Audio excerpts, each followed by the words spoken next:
ایک واقعہ میں آپ کو سناتا ہوں۔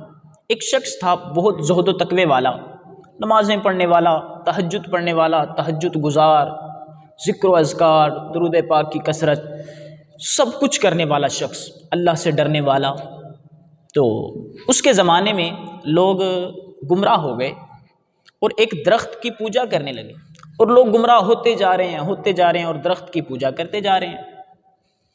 تو اس شخص نے تہش میں آ کے کلہاڑا اٹھا کر وہ اس درخت کو کاٹنے کے لیے جا رہا ہے۔ اب رستے میں شیطان اس کو ملتا ہے، شیطان کہتا ہے کہاں جا رہے ہو؟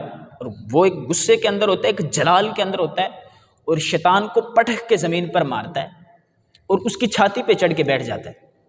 جب اس کی چھاتی پہ بیٹھ جاتا ہے تو کہتا ہے کہ میں یہ درخت کاٹ کر رہوں گا۔ شیطان کہتا ہے یار آپ کو کیا پڑی ہے، آپ نے اپنی قبر میں جانا ہے، انہوں نے اپنی قبر میں جانا ہے، تو آپ لہٰذا آپ اس کو کاٹیں گے، لوگ آپ کے مخالف ہو جائیں گے، آپ کی عبادت میں خلل آئے گا، نماز میں خلل آئے گا، آپ روزے رکھتے ہیں، آپ ذکر و اذکار کریں، ان میں خلل آئے گا، لہٰذا آپ واپس جائیں، آپ جو کام کر رہے ہیں بہت اچھا کام کر رہے ہیں، آپ جائیں اپنا کام کریں، اور جب آپ نماز پڑھ کے اٹھو گے آپ کو ایک درہم مل جایا کرے گا۔ تو اب یہ جملہ ادھر سے شروع ہوا۔ آج بھی ہم لوگوں کو کہتے ہیں نا کہ یار نماز پڑھ لو، کہتا ہے یار آپ نے اپنی قبر میں جانا، میں نے اپنی قبر میں، آپ کو مجھ سے کیا؟ یہ شیطان نے بولا تھا جملہ۔ اب وہ شخص واپس آ گیا، نیک پرہیزگار، اس نے نماز وغیرہ پڑھی، اس کو نیچے سے ایک درہم مل گیا۔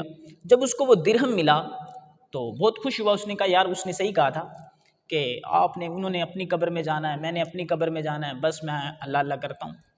تو وہ اس طرح روز اپنا نماز پڑھتا، ذکر اللہ کرتا، اور اس طرح درہم ملتا رہا، اس کو بہت خوش ہوا۔ ایک دن پھر اس کو درہم نہیں ملا، جائے نماز اس نے اٹھائی اور درہم نہیں ہے، تو اس نے جائے نماز اکٹھی کر کے رکھی، پھر گیا کلہاڑا اٹھا کے وہ درخت کاٹنے کے لیے۔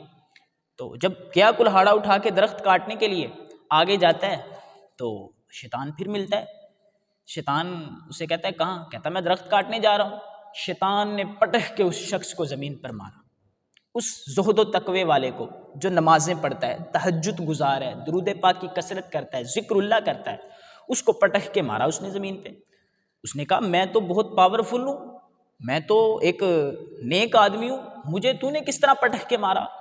اس نے کہا اس دن تم اللہ کی رضا کے لیے جا رہے تھے، لوگوں کے ایمان کو بچانے کے لیے، آج تم درہم کے لیے جا رہے ہو، اس وجہ سے میں آپ پر ہیوی ہو گیا۔ تو اس طرح شیطان انسانوں کو، مسلمانوں کو کیسے گمراہ کرتا ہے، دیکھو اس کی ساری ریاضتیں، سب کچھ اس کا کہاں گیا۔ شیطان اسی طرح بندے پر وار کرتا ہے، جب بندے کا آخری وقت آتا ہے تو پھر شیطان اس کے رشتہ داروں کا روپ دھارتا ہے، کبھی کیا کرتا ہے، وہ اس کی کوشش یہ ہوتی ہے کہ انسان مرتے وقت اسلام سے پھر جاتا ہے، وہ قیامت تک پھر جہنم میں جلتا رہتا ہے، قبر میں اس کے ساتھ عذاب ہوتا ہے، اس کی ساری زندگی کی نمازیں گئی، روزے گئے، حج گئے، زکوٰۃ گئی، سب کچھ اس کا ضائع ہو گیا۔ تو دعا کیجیے اللہ تعالی ہم سب کو ایمان کی سلامتی والی موت عطا فرمائے۔